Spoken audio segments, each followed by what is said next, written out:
Hey there, everyone. James Caulfield here, pastor of Rock Springs Baptist Church in Chambers County, Alabama. Thank you. Thank you so much for stopping by and checking out these videos that we've been posting. I truly hope that they have been helping you and that you've been able to gain a couple of kernels of truth that you can apply to your spiritual walk each and every day. If they have been useful, please hit that subscribe button that will pop up at the bottom right hand corner of your screen at the end of this video. Pass the word around to friends and family that you might think that these videos will help, and ask them to subscribe and pass the word as well. Today we're going to go 3 for 5 with the harvest. There's a very familiar saying of our Lord Jesus Christ that is recorded at the end of Matthew chapter 9. In Matthew chapter 9, beginning in verse 35, we read that our Lord was going through the region of Galilee.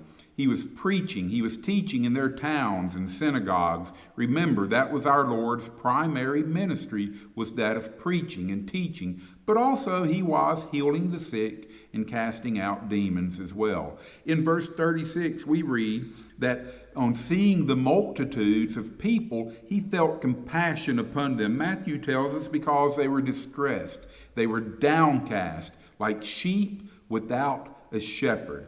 Those who had claimed to be their shepherds, the political leaders, the religious elite, time and again they had failed them and they had let them down. Rather than help them, they had harmed them. In seeing these great numbers of people, our Lord felt pity.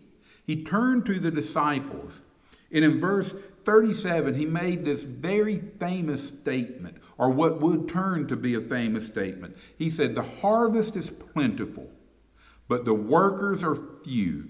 Therefore beseech or pray to the Lord of the harvest that he would send out workers." And we're going to go 3 for 5 with this statement. The first that I want you to recognize is this: the great opportunity. The harvest is plentiful. We as a church, so many times, rather than seeing the opportunity, we see the problem. When we look at the world, and even now when the world appears to be in such turmoil, we get downcast, we get frustrated, we get angry, and we look for solutions where there are no solutions. The only true solution is the spiritual harvest. Rather than seeing the darkness which is there, I'm not making light of that. Rather than seeing the darkness, rather than seeing the harm, look at the potential, the harvest. There are those who don't know the Lord, those who are held captive by sin, those who have been in slavery to addiction and all of the other problems. These are the ones that the Lord seeks. The harvest is there. You remember what Jesus told the disciples in Samaria in John chapter 4? The fields are white. They're ready.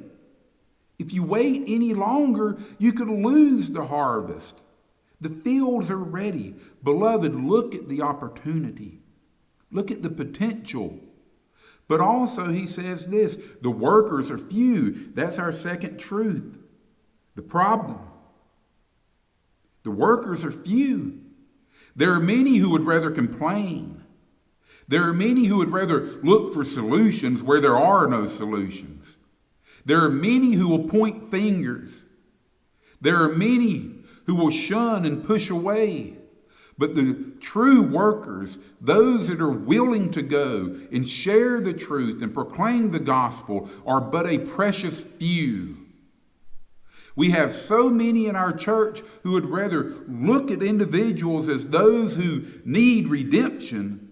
They would rather look at them as those who are enemies, those that are to be fought against. The workers are few. Now we have a solution. What is the solution? Verse 38, beseech the Lord, pray to the Lord of the harvest that he would raise up individuals to go. Start praying. Pray for the lost and pray for workers to go and share the gospel. But I'm going to give you a warning. And the warning is this: if you are going to pray that the Lord would send individuals to share and proclaim the gospel, you better be ready to go. You better be willing to be a part of the answer to your own prayer. Why do I say that? Because go in and read Matthew chapter 10, verse 1, 2, 3, and 4, and 5. What did Jesus do? He chose the 12 in those verses. Pray for workers, but be willing to go. I hope you enjoyed this video. I hope you could find a few truths in it. If you did, again, hit that like and subscribe button in the bottom right-hand corner. Check out a few of our other videos. Thank you. May the Lord bless you and keep you.